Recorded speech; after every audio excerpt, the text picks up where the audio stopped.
yet more signs of an improving job market. The U.S. Labor Department says employers added 215,000 jobs last month.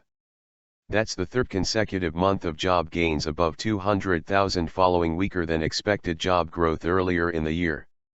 While the unemployment rate held steady at 5.3%, analysts say the July job gains increase pressure on the Federal Reserve to start raising interest rates soon.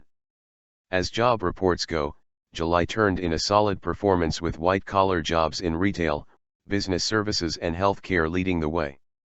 Gad Levanon, managing director for Economic Outlook at the Conference Board, says that's a good development that could ultimately lead to higher wages. The slack in the labor market is evaporating and we are getting to a tighter and tighter labor market, which I think is good for employees, and at some point wages will accelerate. They have a better chance of finding a job that they like, so overall it's a good development, said Levanon. Average hourly wages rose 5 cents from the previous month, up 2.1% from the same time last year. But you wouldn't know it based on the reaction on Wall Street. Stock prices on Wall Street slumped in early trading, but mostly because the July job numbers add pressure on the U.S. central bank to start raising interest rates. If the job gains continue next month, the Fed may have little choice, says Bankrate.com bureau chief Mark Hamrick speaking to VOA on Skype.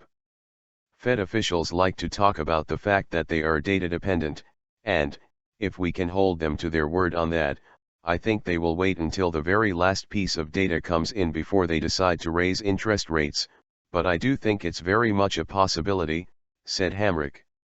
Both analysts we spoke with predict an interest rate hike before the year ends. I think it makes it more likely that it will happen in September, said Levanon. The Fed has kept the interest it charges other banks near zero since 2008 to bolster business and consumer spending. A September rate hike would mark the first increase in nearly a decade.